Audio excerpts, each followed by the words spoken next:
आत्मा को खोजने वाले सभी साधकों को हमारा प्रणिपात। आज का स्वर्गीय संगीत सुनने के बाद क्या बोले और क्या न बोले, विशेषकर श्री देवदत्त चौधरी और उनके साथ तबले पर साथ करने वाले श्री गोविंद चक्रवर्ती, इन्होंने इतना आत्मा का आनंद लुटाया है कि बगैर कुछ बताए हुए ही मेरे ख्याल से आपके अंदर कुंडलिनी जागृत हो गई होगी। सहज भाव में एक और बात जाननी चाहिए कि भारतीय संगीत ओंकार से निकला हुआ है। ये बात इतनी सही है, इसकी प्रचिति, उसका पर्ताला इस प्रकार है कि विदेशों में जिन्होंने कभी भी कोई रागदारी नहीं सुनी, जो ये भी नहीं जानते कि हिंदुस्तानी म्यूजिक क्या चीज है या किस तरह से बनाई गई, जिनके बजाने का ढंग और संगीत को समझने का ढंग बिल्कुल फर्क है, ऐसे लोग भी जब पार हो जाते हैं और गहन उतरते हैं तो आपको आश्चर्य होगा कि बगैर किसी राग को जाने बगैर, ताल को जाने बगैर, कुछ भी जानकारी इसके मामले में न होते हुए बस खो जाते हैं संगीत। और जैसे आपके सामने आज चौधरी साहब ने बजाया, जब लंदन में बजा रहे थे तो घंटों लोग अभिभूत उसमें बिल्कुल पूरी तरह से बह गए। मैं देखकर आश्चर्य कर रही थी कि इन्होंने कोई राग जाना नहीं, इधर इनका कभी रुझान रहा नहीं, कभी कान पर भी उनके ये स्वर आए नहीं। आज अकस्मात इस तरह का संगीत सुनकर के इनको हो क्या गया। उसके बाद अमजद अली साहब आए, जो भी शास्त्रीय संगीत का कोई भी गाने वाला या बजाने वाला आता है तो ये बिल्कुल उसमें खो जाते हैं। दूसरी बात ये कि कव्वाली जैसी चीज जो कि समझनी चाहिए, एक बड़े भारी मशहूर कव्वाल पाकिस्तान से आए थे, पता नहीं उन्हें क्या हो गया, मुझे देखते ही साथ उन्होंने कहा माँ आप सामने आके बैठे। देखते ही साथ बहुत से आदमी थे, औलिया निजामुद्दीन और चिश्ती शरीफ के दरगाह पे लिखे हुए इतनी सुंदर कव्वाली उन्होंने कही। अर्थात हम तो समझ रहे थे, लेकिन ये अंग्रेज जो कि कभी भी इन्होंने कव्वाली नाम की चीज कान में नहीं सुनी थी, इनको कुछ मालूम भी नहीं हो रहा था कि क्या ये गा रहे हैं, उसके शब्द भी नहीं समझ रहे थे और उसमें एकदम से मगन हो। इसमें मैं कहूंगी कि गुरु नानक साहब ने बहुत काम किया हुआ है, क्योंकि गुरुद्वारे में अब तो मुझे पता नहीं क्या हाल है, पर जब हम कभी भी जाते थे तो रागी लोग इतने सुंदर रागदारी में गाते थे। अब मुझे पता नहीं क्या हाल है, क्योंकि उन्होंने भी इस बात को पहचान लिया था कि हिंदुस्तानी संगीत पद्धति में वो विशेषता है। इसी तरह से दक्षिण हिंदुस्तानी संगीत भी बड़ा ही मनोरम है, लेकिन उसके लिए मैं सोचती हूँ कि हम हिंदुस्तानी थोड़े अड़ियल तट्टू हैं। कोई सी भी नई चीज सीखना बड़ी मुश्किल हो जाती है, खास करके जिसने कभी शास्त्रीय संगीत सुना नहीं, वो कहता मुझे नहीं पसंद आता है गाना। बड़ा आश्चर्य है, पार होने के बाद तो ये गाना पसंद आना ही चाहिए। मैंने भी कभी संगीत सीखा नहीं, हालांकि मेरे घर में बहुत ज्यादा संगीतमय वातावरण रहा, ये तो मैं मानती हूँ। सभी गाने वाले और सभी एक से एक मशहूर लोग हैं, लेकिन एक मैं हूं कि मैंने कभी गाना सीखा नहीं, कभी बैठ करके कभी गाना गाया नहीं। तो भी कहूंगी कि ये नहीं कह सकती कि मैंने गाने सुने नहीं, क्योंकि बड़े बड़े लोगों को मेरे पिताजी बुलाते थे और उनके गाने कराते थे। हमने तो ऐसे लोगों को सुना है कि शायद आप लोगों ने सुना नहीं। लेकिन इसका कोई ना कोई बड़ा गहरा संबंध आत्मा से है। ये तो बजा रहे थे, लेकिन जो गाने वाले हैं उनको भी इसी प्रकार, और उनका इतना मान होता है वहां सहयोगियों की। लेकिन अपने जो वहाँ हिंदुस्तानी लोग जब कोई सा भी म्यूजिक प्रोग्राम अरेंज करते हैं तो मुझे पता ये हुआ कि वो इन बेचारे आर्टिस्ट लोगों का रुपया मार लेते हैं। माने उनके अंदर जरा भी संगीत के प्रति कोई भी आदर नहीं।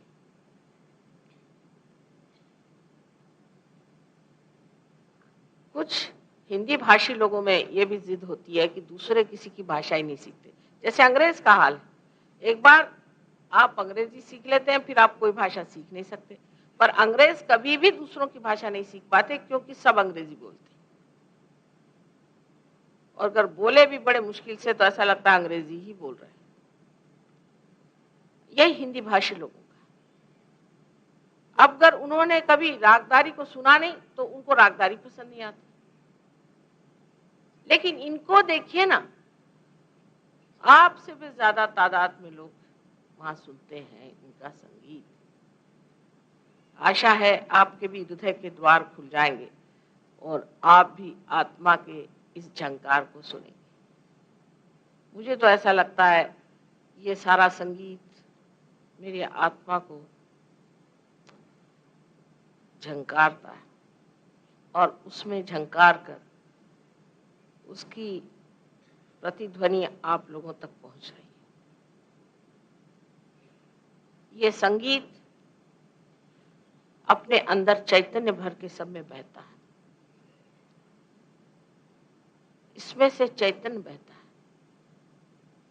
हमारे पास कितनी गहरी चीजें इस देश में, इस गहरी चीज को पाना चाहिए, उसको जानना चाहिए।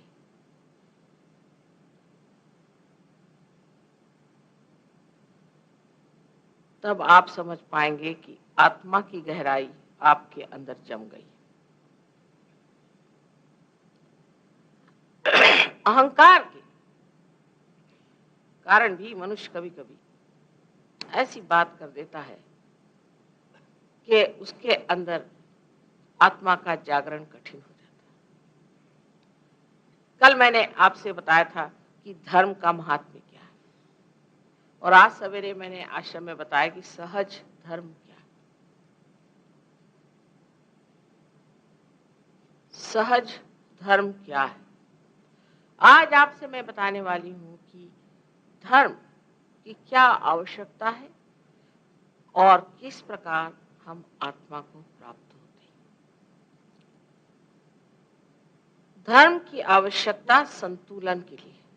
आज आपने देखा कि तबले पर वजन, जिसे कहते हैं वजन, कितना संतुलित था। हाथ का वजन सितार पर कितना संतुलित था, कहाँ वजन देना है कहाँ नहीं देना, कितना उसका अंदाज बराबर था। इसी प्रकार जीवन का भी वजन संतुलित रखना चाहिए। संतुलित रखने के लिए मनुष्य को किसी भी अति पे नहीं उतरना चाहिए। कोई है कि अपनी इच्छाओं को इस कदर ज्यादा महत्व देते हैं कि उसके लिए कोई सा भी कर्म नहीं करते, और कुछ लोग अपने कर्म को इतना ज्यादा मानते हैं कि इच्छाओं की तरफ ध्यान ही नहीं देते। लेकिन जो मनुष्य अपना जीवन संतुलित रखता है उसके अंदर इच्छाएं भी संतुलित रहती हैं और उसका कर्म भी। जैसे एक उदाहरण के लिए समझ लीजिए कि मैंने ये सोचा कि मैं भी इतना बड़ा हॉल खड़ा करूं। समझ लीजिए अब इतना मेरे पास तो पैसा वैसा है नहीं और ना जमीन है, तो मैं इतना बड़ा कैसे खड़ा कर सकती हूँ। पर मैं अगर सोचने लग जाऊं कि नहीं मैं करूंगी ही, अब उसी जिद में मैं पड़ जाऊं, मेरे मन में ये इच्छा हो जाए कि मैं जा करके और गवर्नर साहब के घर में रह जाऊं, तो क्या वो इच्छा पूरी हो जाएगी? लेकिन जब मैं उस कर्म में लग जाऊंगा तो पता होगा कि ये इच्छा जो मैंने की संतुलित नहीं, क्योंकि जो कर्म में नहीं उतरती है वो इच्छा बेकार। अब दूसरे लोग जो होते हैं अतिकर्मी, जैसे कि इस दिल्ली में बहुत सारे हैं, कारण ये सरकारी नौकरी जो करने निकले, तो सुबह के गए हुए रात को 11 बजे तक जब तक नहीं आएंगे तो सोचते ही नहीं कि उन्होंने अफसर को दिखाया कि हम काम करते हैं। और अफसर लोग सोचते हैं कि जब तक वो 1 बजे तक रात में दफ्तर में नहीं बैठेंगे तब तक मिनिस्टर साहब मानेंगे ही नहीं कि वो काम करते। पागल जैसे बिल्कुल काम में लगे रहे, काम में लगे रहे, काम में लगे रहे, और अपनी दूसरी जो इच्छाएं हैं, जिम्मेदारियां हैं, जैसे अपनी बीवी है, बच्चे हैं और पहचान वाले दोस्त आदि हैं, अरे हमारा किसी से मतलब नहीं, हम तो शहीद आदमी, हम तो काम करें। ऐसे लोग मैंने देखा कि 40 साल तक भी जी ले तो नसीब समझ लीजिए, 45 के बाद कोई नजर नहीं आता।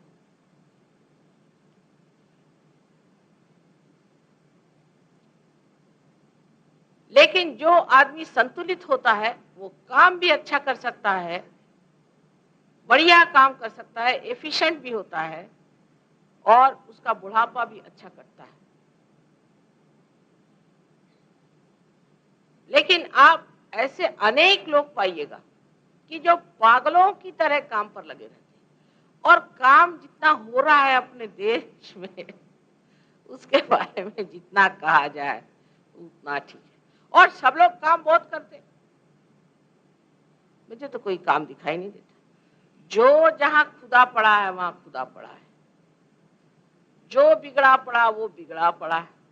एक हम लोग बचपन में खेलते थे खेल, उसका नाम था जहां पड़ी वहां सड़ी। वो चीज अपने देश की है, लेकिन अपने यहाँ जितने लोग काम करते हैं उतने तो कोई भी देश में लोग नहीं काम करते, और सबसे इनएफिशिएंट देश अपना। उसकी वजह यह है कि एक हद तक पहुंचने पर ये कर्म करने वाला भी थक जाता है, उसको दूसरी साइड भी देखना चाहिए। तब फिर इसको जांचना चाहिए अपने इच्छाओं में। अगर मुझे संगीत सुनने की इच्छा है और मेरे पास टाइम नहीं तो मैं नीरस हो जाऊंगी। मेरा एक जीवन एकदम नीरस हो जाएगा। जैसे आजकल आपने देखा बहुत पागलों तरह लोग रास्ते में दौड़ते हैं, जॉगिंग करते हैं। ऐसे बहुत से लोग इनमें से मैंने देखे, वो आके मुझे बताते हैं कि माँ हम तो स्थितप्रज्ञ हो गए। मैंने कहा कैसे? मेरी माँ मर गई तो भी आंसू नहीं आए, मेरे बच्चे मर गए मुझे कुछ परवाह नहीं, मेरी बीवी मर गई मुझे परवाह नहीं। अरे ये स्थितप्रज्ञ की भाषा कहाँ से आ गई? इतने नीरस हो जाते हैं। फिर अपने हठ योगी होते जो सर के बल खड़े होते हैं और बहुत ज्यादा राइट साइडेड, आज सर के बल खड़े हुए तो पता नहीं कल क्या अतड़ियां निकाल देते हैं पेट में से। मेरा तो घबराहट हो जाती किसी को देखती हूँ मैं, बाप रे बाप अब क्या होने वाला। अब उसमें जो लग गए तो इतने ज्यादा उसमें घुस जाएंगे कि ये नहीं सोचेंगे कि हम किस लिए कर रहे हैं, ये पागलों की तरह उसमें भी लग जाए। और उसमें संतुलन न होने की वजह से ऐसे लोगों को हार्ट अटैक बहुत जल्दी आ सकता है। और सबसे बड़ी बात तो ये होती है कि इनका हार्ट ही पत्थर हो जाता है। ऐसे घरों में हमेशा डिवोर्स होंगे, बीवी से झगड़े होंगे, उनको कोई भी चीज अच्छी नहीं रहती, वो बिल्कुल हनुमान जी का अवतार हो जाते हैं। उनको दूरी से बात करना ठीक है, अगर सो रहे हो जगाना हो तो एक लकड़ी से जगाइए दूर से, नहीं तो वो आपको ठिकाने लगा देंगे। और जो दफ्तर में इतना ज्यादा काम करते हैं वो भी बहुत क्रोधी होते हैं। कारण ये कि दफ्तर में तो साहब हमेशा बिगड़ते रहता है, वो सारा आकर के बीवी पर बिगड़ना, उस पर चीखना चिल्लाना शुरू हो जाता है, क्योंकि मैं काम कर रहा हूं। ये एक सर्वसाधारण बात मैंने आपसे कही। लेकिन धर्माचरण जो है उसमें भी हम अतिशयता जब करते हैं और लेफ्ट में बहुत चले जाते हैं तो अब भक्ति में लग गए तो क्या कि वो 65 मरतबा हाथ धोएंगे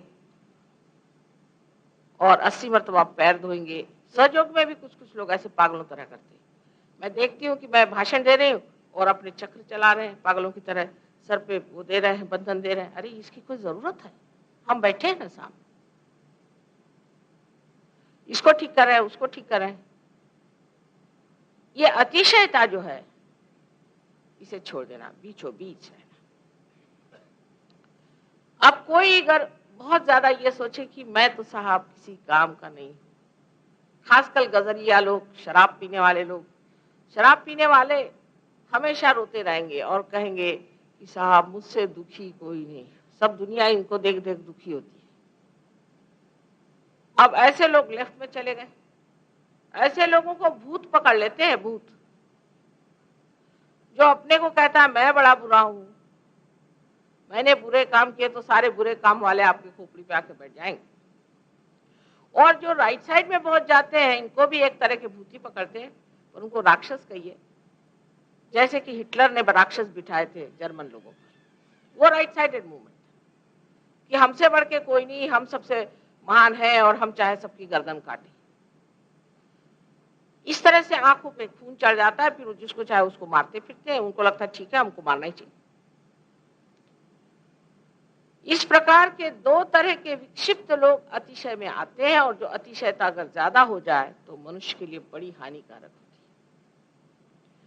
तो मनुष्य को बीचों बीच रहना चाहिए, संतुलन में रहना चाहिए, ये धर्म है। अब इस धर्म का आलंबन क्यों? क्योंकि जो चीज आकाश में उड़ना चाहती है उसमें अगर संतुलन नहीं हो, किसी अगर एरोप्लेन में संतुलन न हो, एक ही उसमें विंग हो, तो वो 2 मिनट में ठिकाने लग जाता है जब उड़ने लगता है। इसलिए जब मनुष्य में संतुलन होता है तो कुंडलिनी बहुत आसानी से उड़ जाती है। हमारे सर में जैसे मैंने बताया था कि 2 संस्थाएं हैं जिसे हम मन और अहंकार कहेंगे, लेकिन अंग्रेजी में इसे सुपर ईगो और ईगो कहते हैं। ये दोनों की दोनों जाकर के हमारे सर में इस तरह से एक के ऊपर चढ़ जाती है, तब हमारी तालू जो है एकदम से कैल्सिफाइड हो जाती है। ये दोनों ही चीजें इन 2 प्रकृति में से निकलती है, एक तो जड़ प्रकृति और एक एक्टिव कार्यशील प्रकृति। और ऐसा कहिए आप कि जिसे हम तमोगुणी कहते हैं और एक रजोगुणी। इन दोनों की वजह से ये संस्थाएं तैयार हो जाती हैं, और जब ये एक के ऊपर एक कोई सी भी ज्यादा चढ़ जाती है तो आप समझ सकते हैं कि कुंडलिनी का बाहर निकलना और भी कठिन हो जाता है।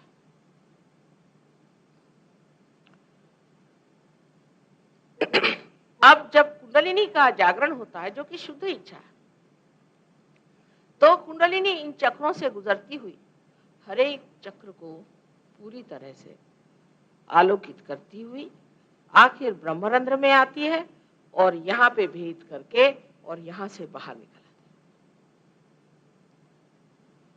जैसे ही आज्ञा चक्र पे कुंडलिनी जाती है, शुद्धि से शुरू होता है, पर आज्ञा पे पहुंचते ही साथ हमारे ये जो दोनों संस्थाएं हैं अंदर की तरफ खींच जाती है। इन दोनों चक्रों में विशेष शक्ति है कि ये इन 2 संस्थाओं को अंदर की तरफ खींच लें, उसका शोषण कर लें, उसको सुखा दें। उसके कारण तालू की यहाँ जगह हो जाती और उसमें से कुंडलिनी बाहर निकल पड़ती।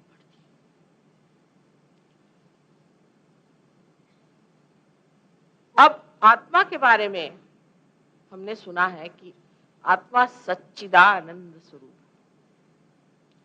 सच्चित और आनंद। अभी भी अहंकार बहुत ज्यादा है यहाँ बैठा हुआ। हाँ, सच्चित और आनंद ये आत्मा का स्वरूप माना जाता है। सत्य है वो सत्य नहीं जिसे हम सोचते हैं कि ये सत्य है। सोच करके जो जाना गया सो सत्य नहीं, क्योंकि विचार एक भ्रामकता है। हम उसमें छिपाव कर सकते हैं, उसमें हम कुछ तो भी ऐसी चीज रख सकते हैं कि आप समझ ही नहीं पाएंगे ये सच्चा है कि झूठा है। अगर ऐसा नहीं होता तो क्यों फिर इस तरह के झूठे गुरु लोग इतने पनपते?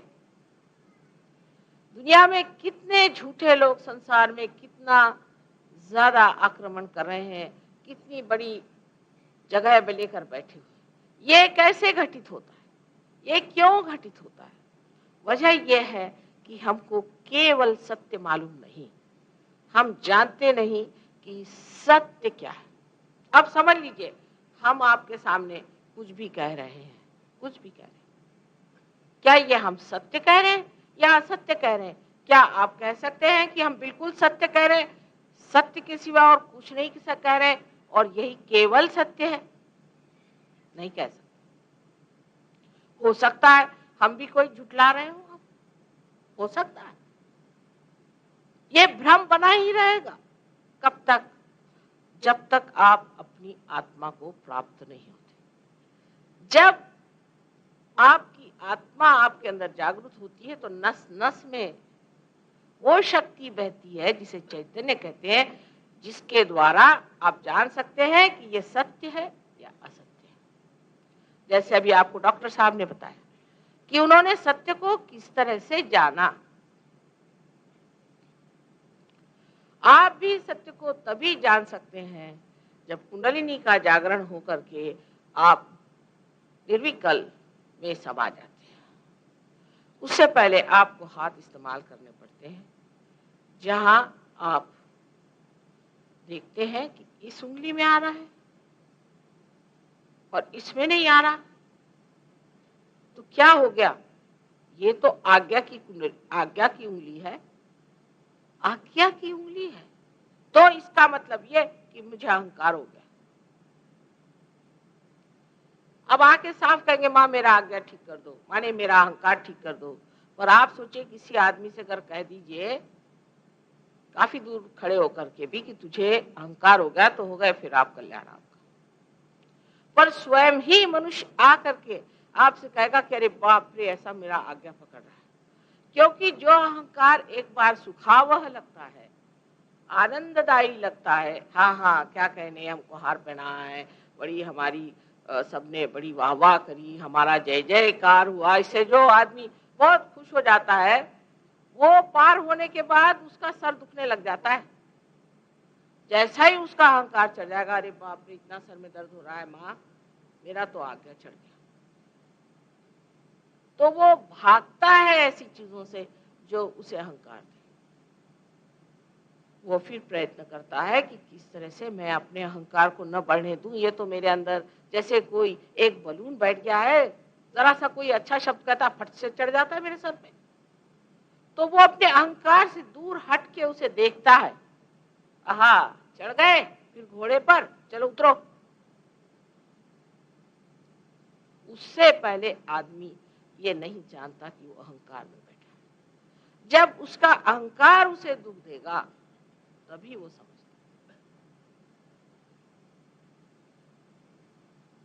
इस अहंकार की पीड़ा सिर्फ आप आत्म साक्षात्कार के बाद ही जानेगा। अब देखिए कि अगर मनुष्य का अहंकार टूट जाए इसी तरह से, तो दुनिया में अमन और चैन हो जाए और शांति आ जाए।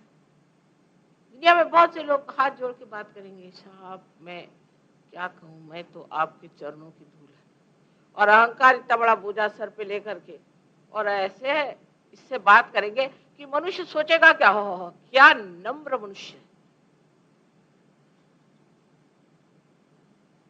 लेकिन एक आत्म साक्षात्कारी ही जानता है कि कौन असल में नम्र है। फिर चाहे वो चिल्ला चिल्ला कर डांट भी रहा हो तो भी वो जानेगा कि ये नम्रता से ही डांट रहा है।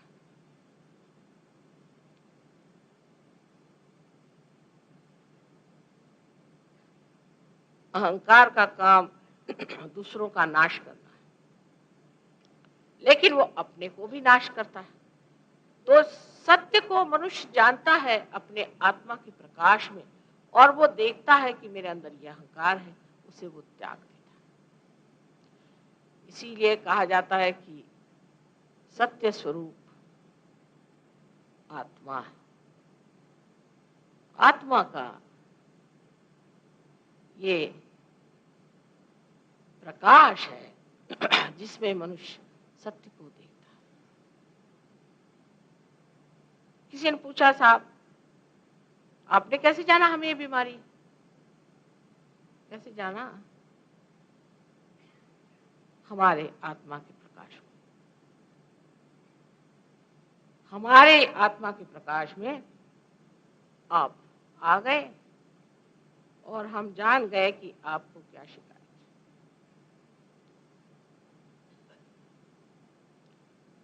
यहाँ बैठे बैठे आप किसी के बारे में भी जान सकते हैं, अगर आप आत्म साक्षात्कारी हैं, कि उनका क्या हाल है।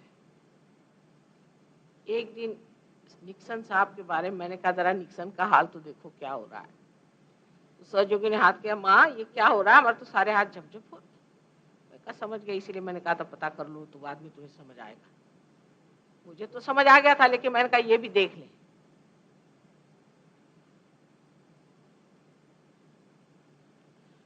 सारी दुनिया का आपको पता लग सकता है सत्य का, अगर आप आत्मा के प्रकाश में जागरूक।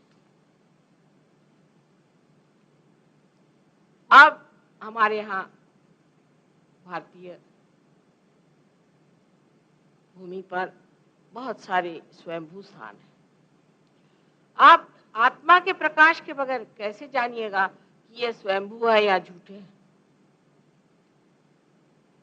क्योंकि जो स्वयंभू स्थान होगा वहां से, जैसे इन्होंने कहा था कि कूल ब्रीज आने लग जाती, और जब आपको कुछ हुआ ही नहीं है, आपकी आंखें ही नहीं है, तो आप कैसे जानिएगा कि हाथ में कूल ब्रीज आ रही है?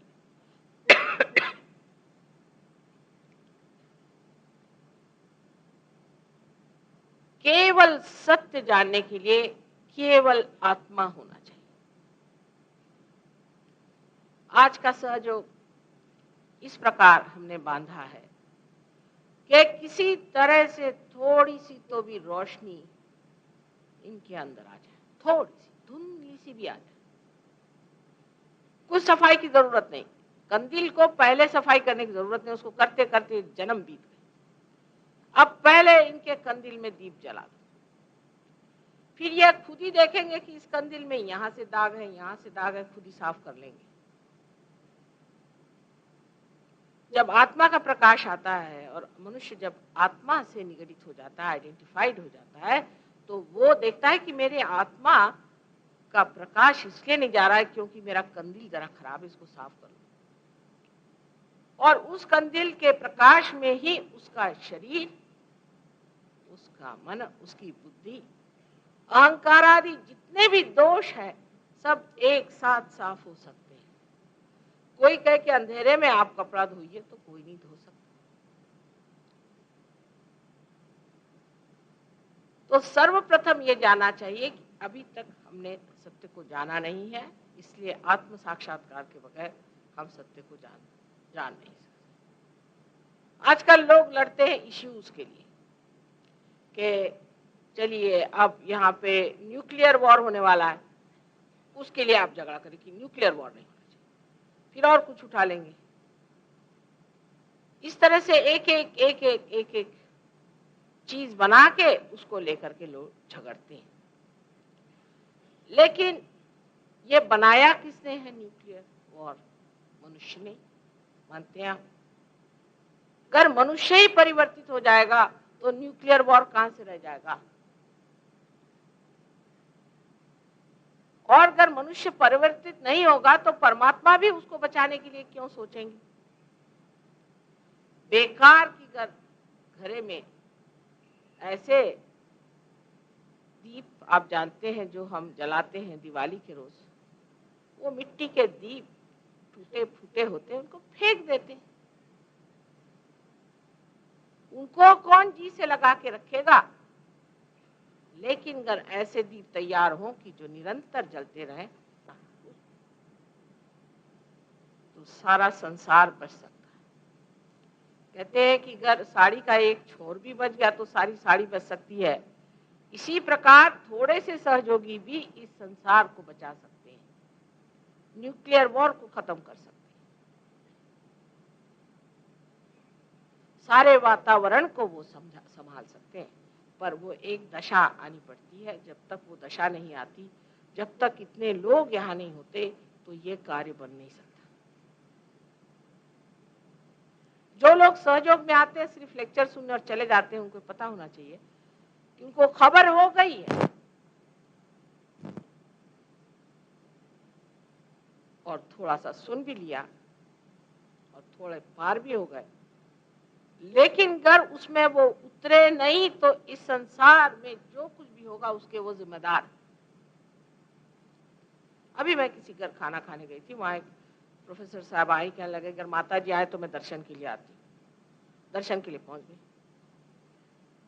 और मैंने देखा, बस वो दर्शन करके बस खुश हो गई, आप हो गया दर्शन। हिंदी की प्रोफेसर है। मैंने कहा साहब आप क्या कबीर पढ़ाती हैं? कहले हाँ, अधिकतर हम कबीर पढ़ाते। कैसे पढ़ाती हैं आप कबीर? अब जो लिखा पढ़ाती। अरे मैंने कहा उस कबीर को समझाने के लिए आपको अभी 7 जन्म लेना होगा। ये तो बात है। कहने लगे, मैंने कहा आत्म साक्षात्कार ले लो, इसी जन्म में समझा दो।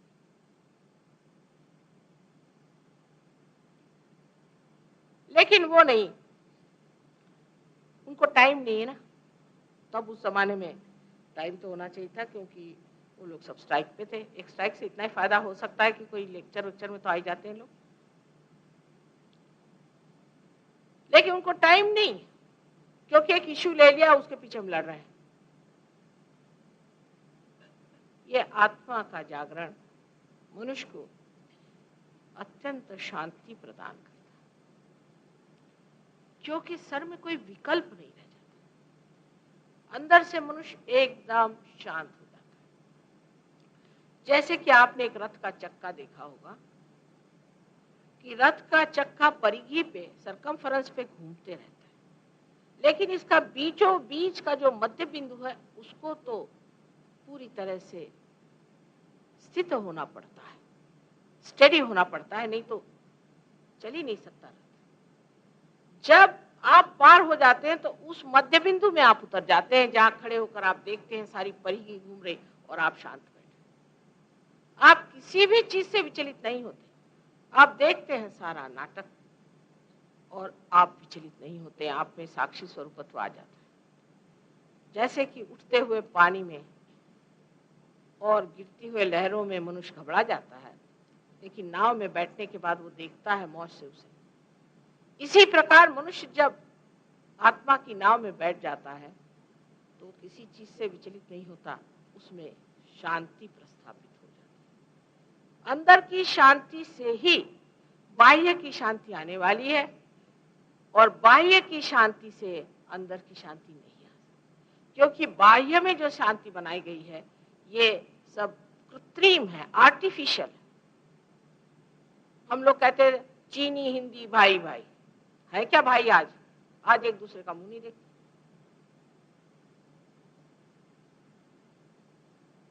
पहले सिख लोग और जो दुनिया में आए तो हिंदुओं के रक्षण के लिए आए, अब एक दूसरे का मुंह नहीं देखते।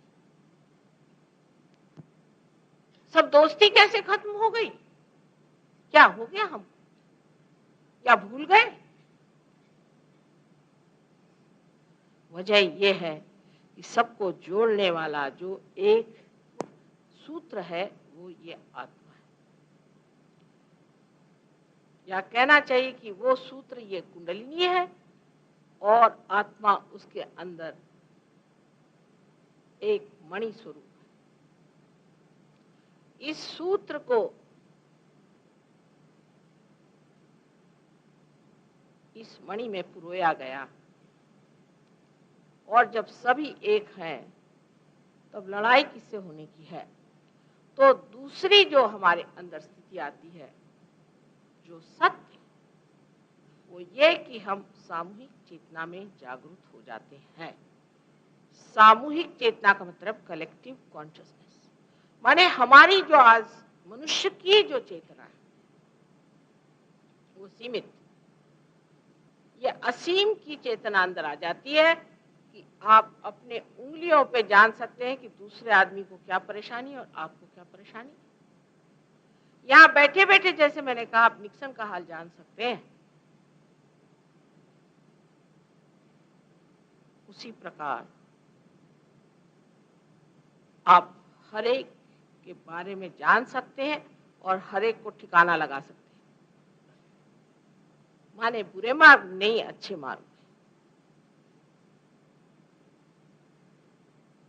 ये जो आपके अंदर नवीन चेतना का आयाम, डायमेंशन आ जाता है, उस आयाम को पाना ही हमारे उत्क्रांति माने इवोल्यूशन का चरम लक्ष्य। अमीबा से जो आज आप इंसान बने हुए हैं वो इसीलिए कि इस आखिरी चरम लक्ष्य को आप पाएं। इसलिए आत्म साक्षात्कार होना ये हमारा हक भी है और ये हमारा चरम लक्ष्य भी है।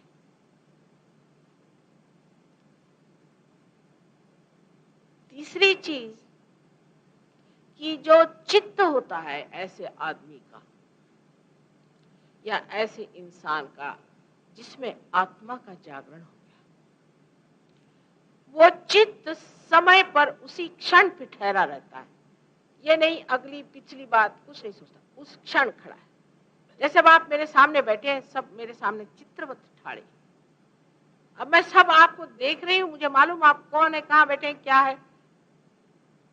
कभी भी मैं आपको देखूंगी, मैं जान जाऊंगी कि आप कहाँ बैठे थे, कौन सी साड़ी पहने थे, कि कौन से कपड़े पहने थे, किस ढंग से बैठे थे, क्या। जैसे कि कोई कैमरा नहीं होता है, ऐसे चित्र सा मन में खिंच जाता है और जिसे देखना नहीं चाहे वो बिल्कुल ही नहीं देखता है।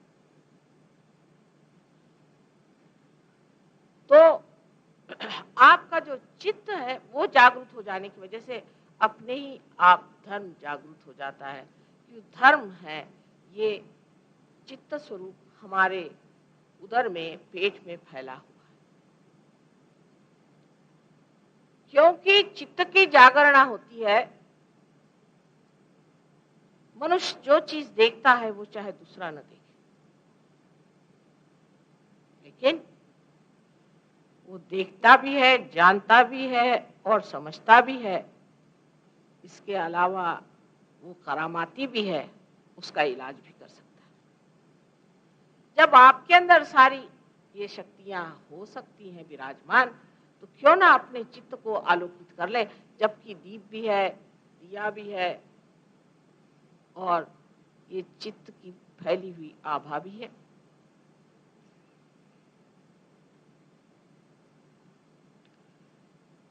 इस चित्त के बारे में तो जाने हमने कितने लेक्चर दिए होंगे। हो सकता है आप लोग जब मंदिर पे आइएगा तो इन टेप्स को सुनिएगा आप और जानिएगा। सहयोग में शुरुआत में जो लोग आते हैं उनको सब कुछ एक साथ नहीं बता दिया जाता, हालांकि सारा की सारा आपको बताने का है मुझे, और पूरे का पूरा अधिकार आपको देने का है। जितनी भी हमारी शक्तियां वो सारी की सारी आपको देने की। लेकिन सर्वप्रथम धीरे धीरे कदम रखिए। बहुत से बातों का बोझा आप उठा नहीं पाएंगे।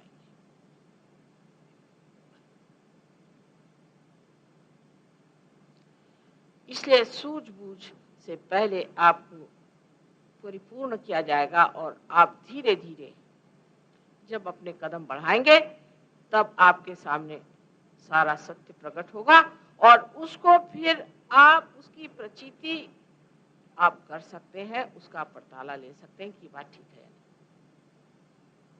आप उसकी जांच कर सकते हैं।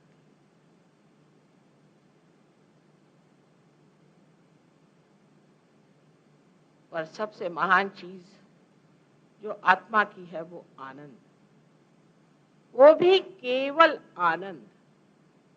सुख और दुख दो चीज है, एक ही रुपया के दो चेहरे हैं।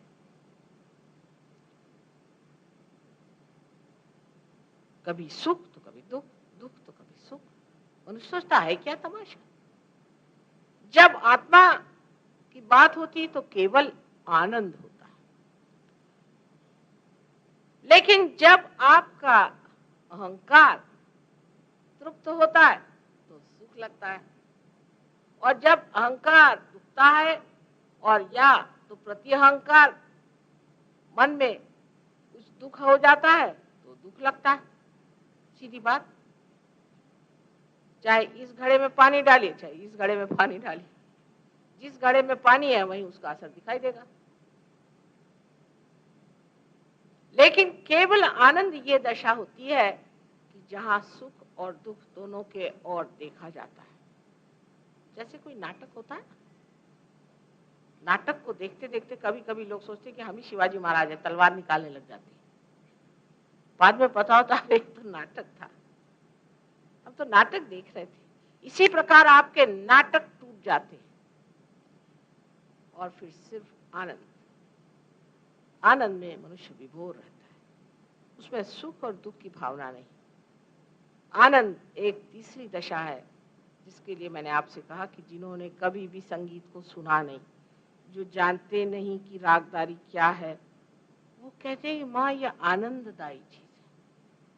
किसी खूबसूरत चीज को देखिए तो हो सकता है आपको ऐसा लगेगा कि मैं खरीद लूं, ये कितने पैसे की आई है, कितने को खरीदी गई, कोई ना कोई विचार मनुष्य करेगा, किसी भी वस्तु पर पड़े, किसी मनुष्य पे पड़े, कहीं अपना जहां चित्त गया उसका लौटना होता है विचारों में। लेकिन ये तो निर्विचार स्थिति है, अभिभूत होके आप देखे जा रहे हैं। जैसे आप समझ लीजिए एक सुंदर सी चीज रखी हुई यहाँ पे मिट्टी की बनी हुई, इसको मैं बस देख रही हूँ, इसको बनाने वाले ने जो भी इसमें आनंद डाला है वो मेरे अंदर ऊपर से नीचे तक झरझर झरझर झरझर बह रहा है। संगीत को भी मैं निर्विचार में सुन रही हूँ, इसमें जो कलाकार आनंद भरने का प्रयत्न कर रहे हैं वो पूरा की पूरा वो सारा निराकार स्वरूप आनंद मेरे अंदर झरझर झरझर झरझर झरझर बह रहा है, जैसे गंगा में नहा रही हूँ। तब मनुष्य आनंद में विभोर रहता है, लेकिन वो पागल नहीं हो जाता। बहुत से लोग सोचते हैं कि जब आदमी पार हो जाता है तो पागल जैसे रास्ते में बिल्कुल पूरे होश में रहता है। जितना होश आत्म साक्षात्कारी को होता है उतना किसी को हो ही नहीं सकता। वो पूरे होश में सतत, उसको हर चीज मालूम है, वो ये जानता है कि कौन सी चीज शुभदायी है और कौन सी अशुभ है, क्योंकि फौरन उसको परेशानी हो जाएगी। किसी जगह जाकर लगेगा कि कुछ अशुभ हो रहा है, यहाँ पे छोड़ दीजिए। शुभ अशुभ का विचार ही हमारे अंदर नहीं। ऐसा आदमी किसी भी घर में चला जाए, घर में शुभ हो जाता है। बहुत से लोग कहते हैं कि माँ जब से मैं सहयोगी हो गया मेरे घर में सब अच्छा ही हो रहा है, सब अच्छा ही हो रहा है, क्योंकि आप स्वयं शुभ हो गए। शुभ एक ऐसा वातावरण है जो एक आत्म साक्षात्कारी मनुष्य के कारण वातावरण का आया हुआ सारा कुछ शुभ बह निकलता है और अशुभ छूट जाता है।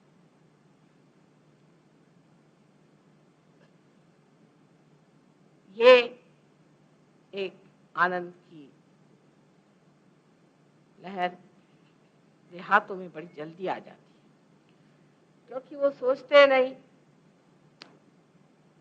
हमारे यहाँ जब सहयोग शुरू होता है तो पहले सवाल होगा कि पहले जो थे उन्होंने क्यों नहीं किया, आप क्यों कर रहे हैं, आप ही इसे क्यों कर रहे हैं।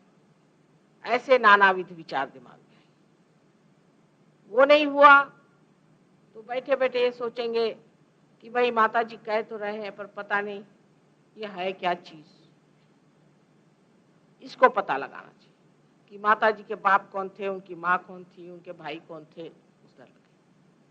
तीसरे लोग हैं कि घड़ियां देखेंगे, कितना बज रहा है, अब कब जाएंगे घर। अरे घर तो रोज ही जाते बेटे, आज अगर यहीं रहेगा तो क्या हर्ज है।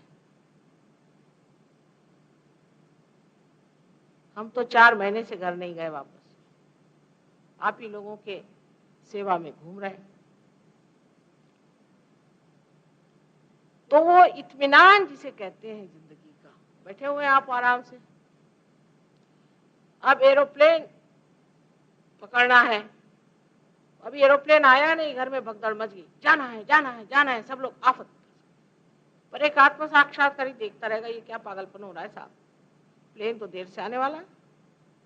यहाँ से भागते भागते वहां पहुंचे, पता हुआ कि प्लेन 3 घंटे लेट है, बैठे रहिए।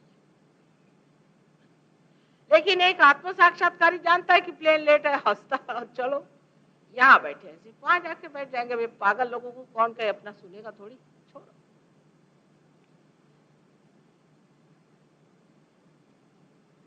इस तरह से मनुष्य की जो अनेक विशेष शक्तियां बह निकलती है, क्योंकि उसकी कुंठा, उसका सप्रेशन खत्म हो जाता है। विचारों के वजह से हमारी शक्तियों का जो चलन है वो रुक गया। नहीं तो इतने आप शक्तिशाली हैं कि यहाँ खड़े खड़े आप कह दें तो जो भी चाहे कर सकते हैं। हमारे एक शिष्य या बेटे कहिए, बंबई में है, वो एक मछली पकड़ने वाले के खानदान के हैं, पढ़े लिखे।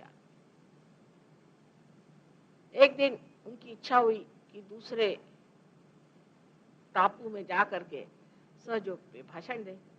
उन्होंने खबर भेज दी कि मैं आने वाला हूँ। जब समुद्र पे पहुंचे तो देखते क्या है कि सब तरफ से तूफान खड़ा हुआ है और अभी बरसात होने वाली है और बादल गरज रहे, बिजली चमक रही। पता नहीं उनको क्या हुआ, खड़े होके कह दिया, खबरदार मेरे जाने तक बरसाए। तो लोग जो उनके साथ थे बताने लगे कि उन्होंने खड़े होकर कह दिया। ये बोट में बैठे, जब दूसरी जगह देखा तो सारे बादल छट करके एकदम नीरव था। ये सही बात, मैं तो कुछ कहती भी नहीं हूं अपने बारे में। ये कैमरा जरूर कह देता है मेरे बारे में, ये दगाबाज है। अभी ये गणपतिपुणे का फोटो आया, भाई मैं अपने बारे में कुछ कहती हूँ क्या आपसे, कोई मैं हूं करके, ये लोग बोलने दीजिए। तो इतना बड़ा सूरज यहाँ मेरे हृदय पे, अब मैं क्या करूं, सबके पास फोटो है। हाथ ऐसा किया तो इस पे इतना बड़ा सूरज, ऐसे हाथ किया तो यहां से रोशनी निकल करके बहुत सी धारा जाके ओम लिख रही। वहां जरमेट में एक गणपति है, मातर हॉर्न करके, माँ का श्रृंग करके। उस जगह कुछ लोग गए थे विष्णु माया के दिन पूजा के लिए। रुकते आकाश में एक बादल आ गया। वो बादल उनको अजीब सा लगा, इतना प्रकाश में, और उसमें से ऐसी धागे निकल करके दूसरे 2 बादल आ गए। कहा चलो इसका फोटो ले ले, ऐसे तो हमने बादल देखे नहीं, कोई बादलों का फोटो तो लेता नहीं दुनिया। वो बादलों के फोटो लिए, उसके अंदर मेरा पूरा फोटो, यहाँ तक मेरे नाक की चीज, दांत में ये जगह है, वो से लेकर पूरा मेरा फोटो है। अगर किसी अक्लमंद को दिखाया तो वो कहेगा इसमें आपने कुछ ना गड़बड़ी करके फोटो बनाया, इसलिए ये बताना ही ठीक। शक्की झक्की बक्कियों से कभी भी भिड़ना नहीं चाहिए। 3 जाति ऐसी है कि उनसे दूर ही रहिए, वो आदत से लाचार है।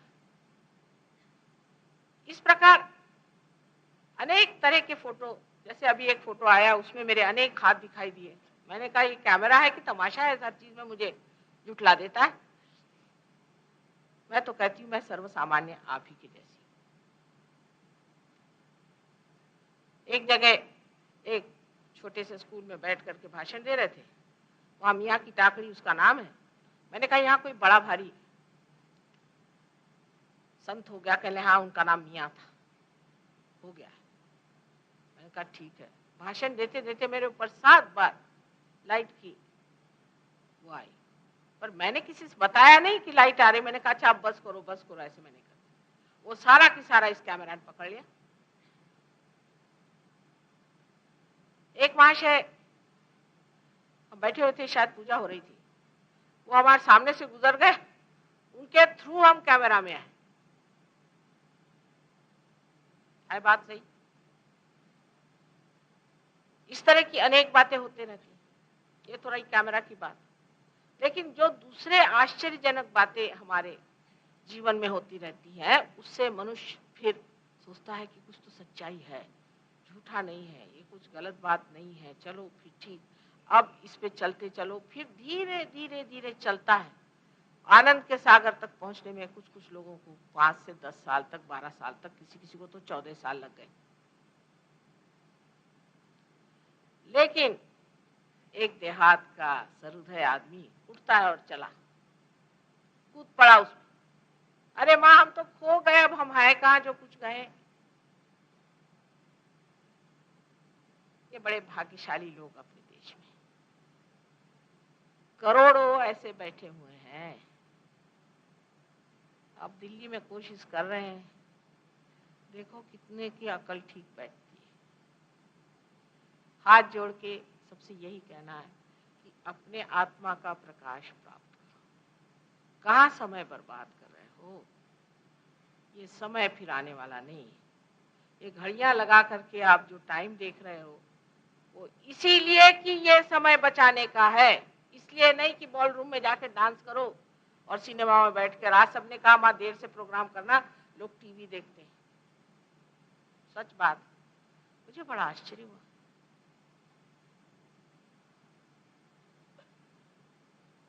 परमात्मा को खोजने वाले लोग हिमालय पे जाते थे,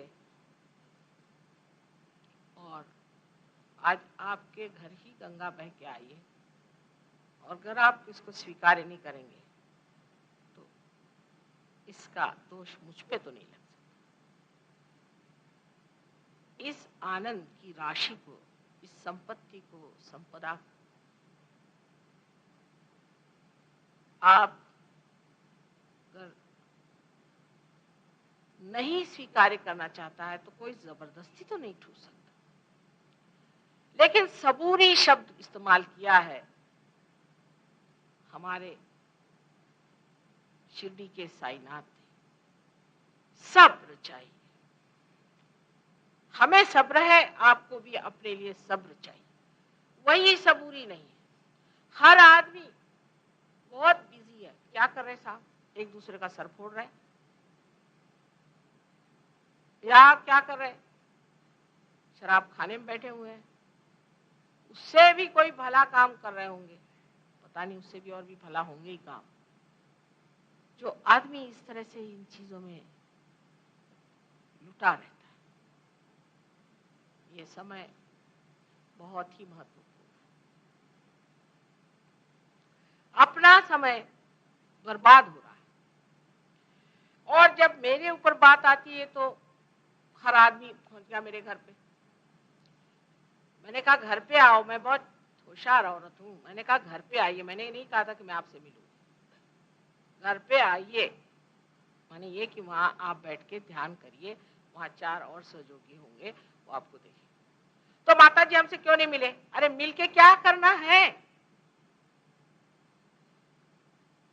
क्या मिलने वाला है आपको मेरे से?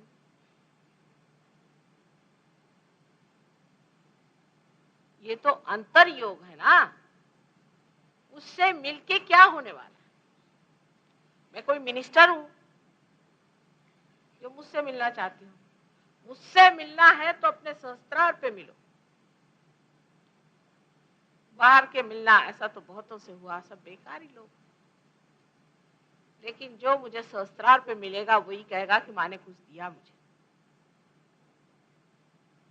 मार झगड़ा किया वहां साहब, तो मैं डॉक्टर वॉरेन साहब भी नाराज हो गए। कल मैं दिल्ली नहीं कुछ काम करता, कहने लगे कि महाराष्ट्र में सब लोग आते हैं, बस एक फूल रख दिया और चल दिए, पता ही नहीं चलता कि कौन सहयोगी कहाँ बैठ गया।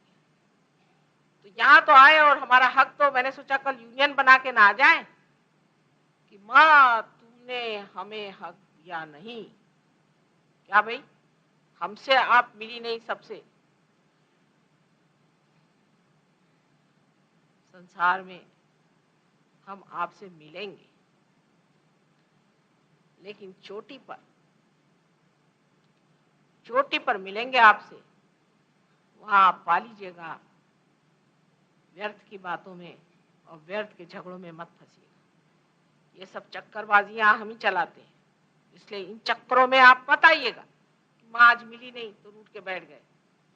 जो बेकार लोग हैं उनको बाहर फेंकने का एक बड़ा अच्छा तरीका हमारे पास है कि जो आए उससे न मिलो, दूसरे दिन आता ही नहीं भगवान की कृपा से।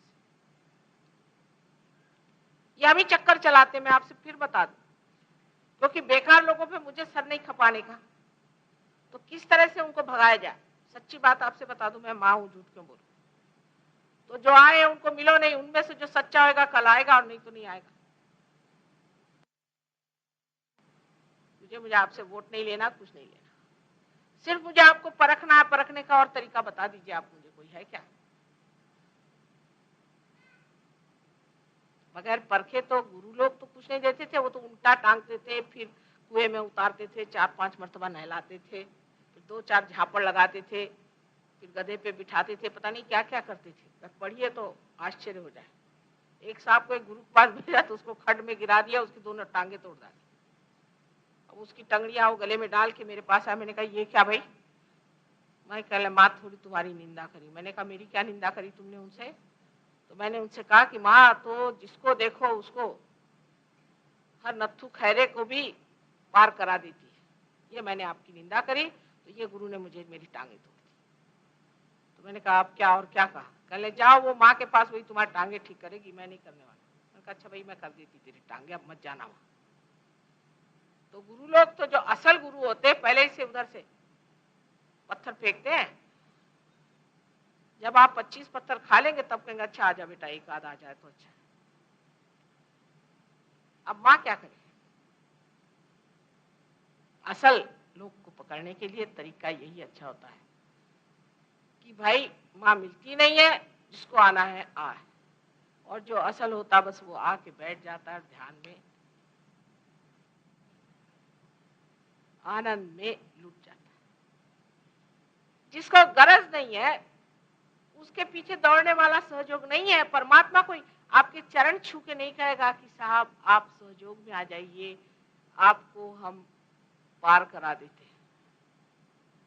अब तो ये भी सोचा है कि मंदिरों में जब लोग आए तो चाय पानी कुछ न कुछ खर्चा करना चाहिए, नहीं तो लोग आते ही नहीं। हे भगवान, नहीं तो लोग यहाँ आएंगे नहीं। जब तक कुछ भोजन नहीं होगा तब तक भजन भी नहीं होगा। और ऐसे लोगों को भोजन देके भी, भजन सुनाने से भी कोई लाभ तो होने नहीं वाला है, कोई पार तो नहीं होने वाला है, कोई सहयोगी तो नहीं होने वाला है।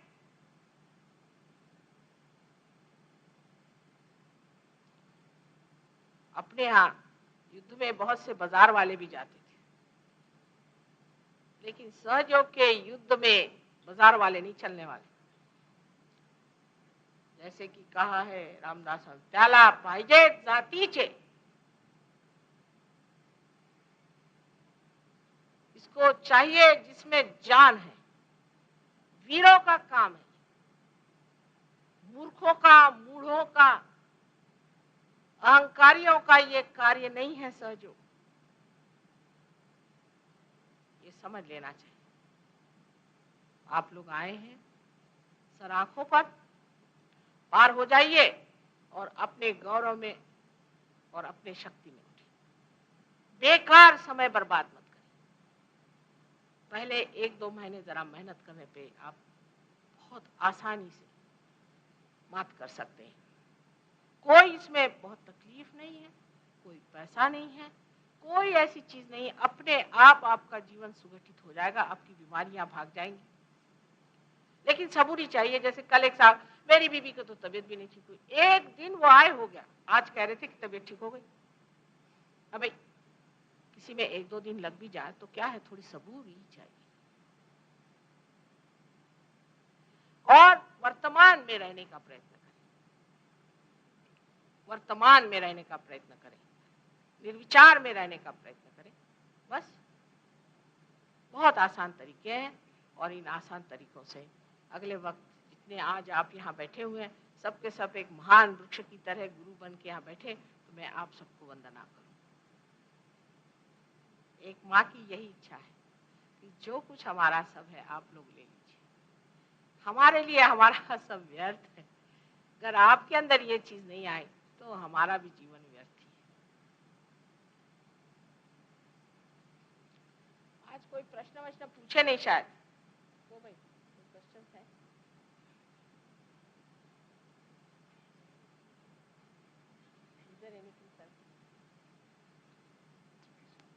कहने पर भी लोग अपनी खोपड़ी में बना रखे हैं बातें अहिंसक।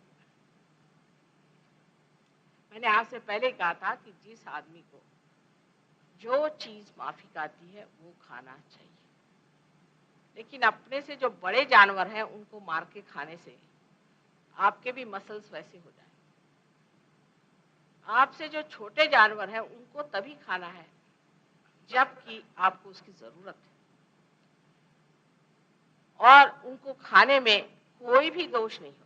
हमारे यहाँ राम खाते थे, कृष्ण खाते थे और बुद्ध भी खाते थे। बुद्ध मरे कैसे आप जानते होंगे कि एक जंगली सूअर को मार के किरात लाए थे जो उनके शिष्य थे, और बुद्ध उनके यहाँ गए और कहने लगे कि मुझे ये जल्दी से खाना बना दो। उनका कि अभी तक जब तक ये थोड़ी देर नहीं बीत जाती तो ये गोश्त बनाना ठीक नहीं और इससे नुकसान हो जाए।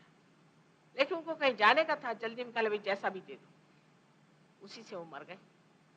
तो बुद्ध ने गोश्त नहीं खाया ऐसा जो लोग कहते हैं, ये गलत बात है। ये नहीं मैं कहती कि सहयोग में सबको गोश्त खाना ही है, लेकिन नानक साहब खाते थे। तो क्या वो इन पाखंडी लोगों से बदतर थे जो कि गोश्त नहीं खाते, मनुष्य की जान खाते हैं? और ये भी सोचो कि ये जो मुर्गियां हैं इनको मैं क्या रियलाइजेशन देने वाली हूँ। लोग तो ऐसे भी हैं कि जो कीड़े मकोड़ों को बचाते हैं और ब्राह्मण को पैसा दे देते हैं कि उसको खटमल खाए, तो वो ब्राह्मणों को पैसा दे देते कि अच्छा चल भाई तेरा खून खा लिया तो हमने खटमल बचा लिया। अब ये खटमलों को बिठाऊंगी मैं यहाँ, कुछ अक्ल से काम लीजिए। मैंने गीता पर कह दिया है कि कृष्ण ने कोई ऐसी अहिंसा कही नहीं है। उन्होंने तो कहा कि तू मार, अपने गुरु को भी मार तू अगर वो अधर्मी है तो इस तरह की जो अपने दिमागी जमाखट बना रखे कि साहब अहिंसा माने खटमलों को बचाना। तो एक साहब कह लगे कि माँ जब तक आप लोगों को ये नहीं कहेंगी कि आप शुद्ध शाकाहारी हो जाइए तब तक सहयोग नहीं चलेगा। मैंने कहा कल लोग आके कहेंगे कि खटमल को बचाइए तो भी मैं करूं। और देवी के लिए अगर आप कहें कि वेजिटेरियन हो जाए तो रक्त बीज का रक्त कौन पिएगा? आप लोग। और उस महिषासुर को कौन मारेगा? आप लोग। अहिंसा का झंडा लेने वाले सबसे बड़े अहिंसक होते हैं। मैंने तो अधिकतर ऐसे ही देखे। गांधी आश्रम में मैं भी बहुत साल रह चुकी है और मैं जानती हूं वहां के लोग तो ऐसे कि उनको आप उंगली भी नहीं लगा सकते, एकदम आग आग की तरह गुस्सेले लोग। इस तरह की भ्रामक कल्पनाएं न रखिए। और बहुत से लोग ये सोचते हैं कि बहुत सी बीमारियां इसलिए हो जाती है कि आप ये जानवर खाते वो जानवर खाते। उल्टी बात। अपने देश में कुछ लोगों को जरूरी है कि वो प्रोटीन खाएं, प्रोटीन फूड खाएं, उनके मसल्स जो है कमजोर हो जाएंगे।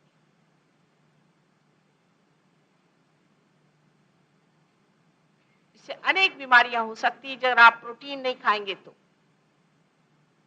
आपने देखा हो सफेद दाग आ जाते हैं बदन पर, ये ज्यादातर वेजिटेरियन लोगों को होंगे। क्या वजह है?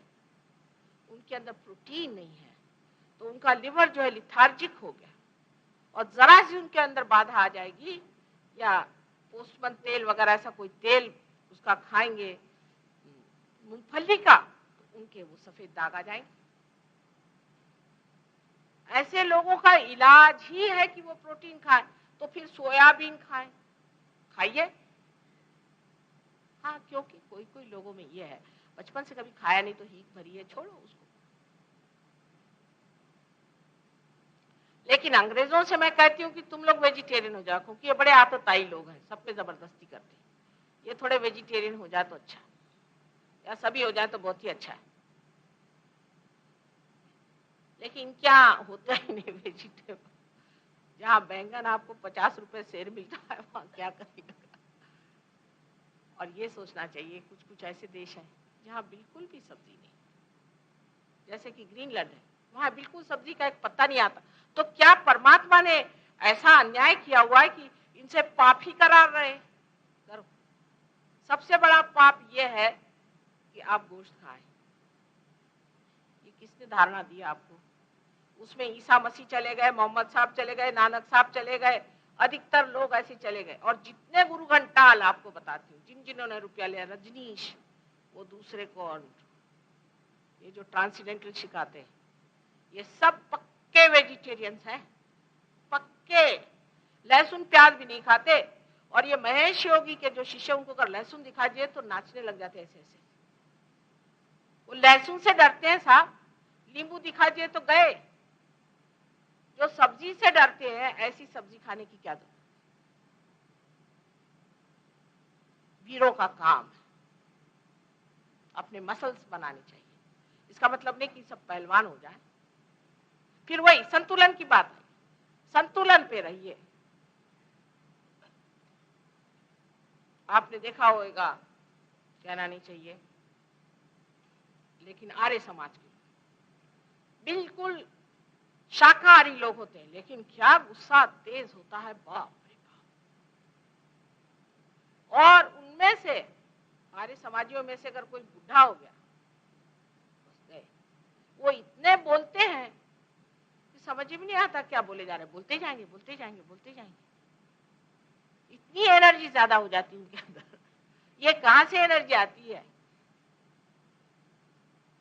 ये घास खा खा करके कहां से इतनी एनर्जी आ जाती है?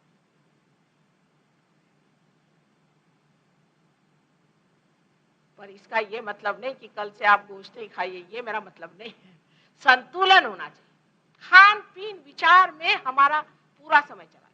कुछ न कुछ तरीके से हमने बना रखा है, ब्राह्मणों का तरीका है कि भाई तुम ये नहीं खाओ, तुम वो नहीं खाओ, मैं सब खाऊंगा।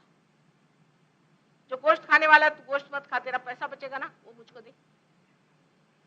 सीधा हिसाब। तू ऐसा कर, हफ्ते में 4 दिन का उपवास कर ले भगवान के नाम पर। एक दिन शिव जी का, एक दिन विष्णु जी का, एक दिन गुरु जी का, एक दिन देवी का। 4 दिन उपवास हो गए, पैसे बच गए, चल मुझे चढ़ा।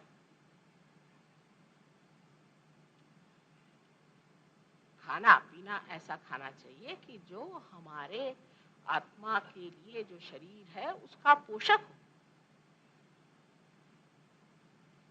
सहयोग में किसी चीज की जबरदस्ती नहीं है। पर हाँ, अपने से बड़े बड़े जानवरों को नहीं खाना चाहिए, नहीं तो कल आप घोड़े नजर आइएगा।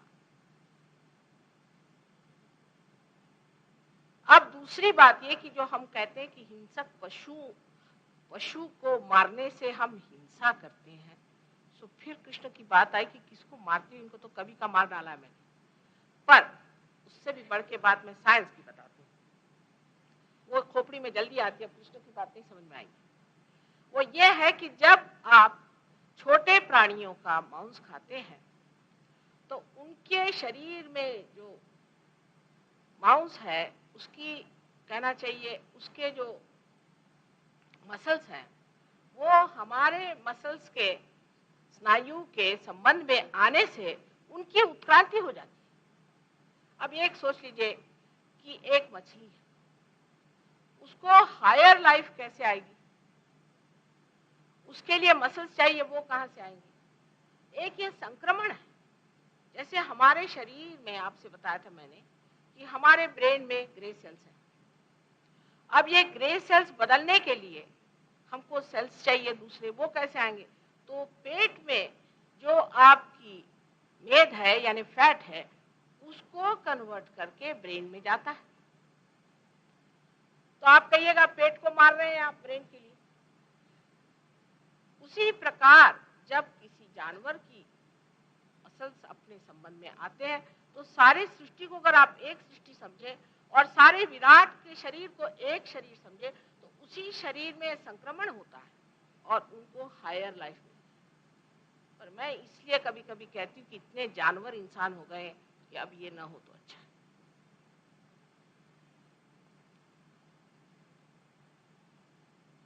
अब क्योंकि रात दिन हमारे खोपड़ी में यही भरा गया है कि वेजिटेरियन रहने से आप धर्मात्मा हो जाते हैं। मुझे तो एक नहीं मिला, कोई वेजिटेरियन होने से धर्मात्मा हुआ। आपको कोई मिला हो तो मुझे दिखा दीजिए। जो जो जाति हमारे यहाँ वेजिटेरियन है, वो अत्यंत कृपण, कंजूस नंबर 1, और दूसरा पैसे के लिए किसी की भी जान ले लेंगे। नाम नहीं लूंगी मैं, आप जानते हैं। पैसे को ऐसे चिपकते हैं वो, ये कहां से आता है? क्योंकि मसल्स कमजोर है। किसी न किसी को तो चिपकना चाहिए। जो शक्तिशाली होता है वो अपने गौरव में खड़ा रहता है। हमारे यहाँ कहीं भी ऐसा नहीं लिखा हुआ। ये तो पता नहीं कैसे नई नई बातें सबने सिखा दी और मनुष्य उसी रास्ते पे चल पड़ा। गांधी जी तक कहते हैं कि निर्बलों की क्या हिंसा है, निर्बल क्या हिंसा करेंगे, कहते थे।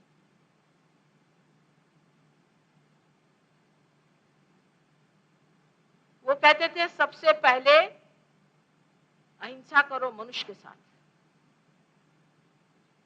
और फिर करो जानवरों के साथ। पहले मनुष्यों के साथ अहिंसा तुम्हारी बंद हो गई कि नहीं? मतलब यह है कि ये तो होने ही नहीं वाली, तो उधर आप जाएंगे ही नहीं। तो साफ कहते थे। उनके साथ मैं सालों रही हूं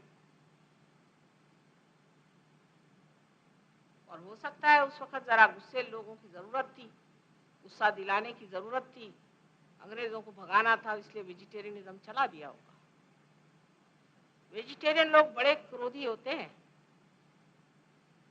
ये जो कहा जाता है कि वो बड़े शांत चित्त होते हैं, ऐसे नहीं दिखा, क्योंकि जिसके मसल्स ही गड़बड़ शड़बड़ हो उसको तो बस क्रोध ही चढ़ता रहेगा। किसी ने एक झापड़ मारी तो उधर जाके गिर गए। अब उसको क्रोध चढ़ा कि इसको दो लगाओ तो लगा ही नहीं सकते, हाथ में ताकत नहीं ना, तो वो अपने अंदर ही कुमलता रहेगा, इसको कैसे खाऊं। और जिसको मारना था, गुस्सा चढ़े तो दो झापड़ मार तो गुस्सा निकल जाता है, लेकिन जो झापड़ ही नहीं मार सकता वो गुस्सा खाता ही रहेगा, गुस्सा भरता ही रहेगा, फिर काटेगा जाके कहीं से। आपको कोई मिल जाए वेजिटेरियन शांत चित्त तो मुझे लाइए, मैं देखना चाहती हूँ। शांत चित्त होना चाहिए। मैं ये नहीं कहती कि नॉन वेजिटेरियन नहीं होते, वो भी बड़े गुस्सेले हो सकते हैं, पर वेजिटेरियन जो कहते हैं कि वेजिटेबल खाने से हम बहुत गाय जैसे हो जाते हैं, तो वो सींग वाली भैंस जैसी दिखाई दी, मुझे कभी भी नहीं दिखाई दी। ये 40 साल से मैं देख रही हूँ और उम्र तो मेरी बहुत ज्यादा है, मुझे कहीं नहीं दिखाई दी। इसलिए इसमें कोई फर्क नहीं, खान पीन पे इतना चिंतन नहीं। हाँ, दूसरी जो नशीली चीजें हैं वो हमारी चेतना के विरोध में बैठती हैं, तो नशीली चीज नहीं लेनी चाहिए। पर मैं नहीं कहूंगी, नहीं तो आधे लोग उठ के चले जाएंगे, पर मैं ये कहूंगी कि सहयोग के बाद आप छोड़ दें। सब चीज का प्रत्यक्ष करना चाहिए। फिर मैं कहती हूँ अपने दिमागी जमा खर्च से मत सोचिए, प्रत्येक चीज का प्रत्यक्ष करें। आज सिर्फ ऐसा ही हाथ करने से आपके अंदर ठंडी ठंडी हवा आने लगी। और आपको आश्चर्य होगा कि जो नॉन वेजिटेरियन होते हैं उनके भी कुछ चक्र ऐसे विचित्र पकड़ते हैं, पर जो वेजिटेरियन होते हैं उनका लेफ्ट नाभि इतने जोर से पकड़ता है जिसकी कोई हद नहीं। मैंने नॉन वेज के भी पकड़ते हैं, पर वेजिटेरियन के भी पकड़ते हैं बहुत बुरी तरह से चक्र।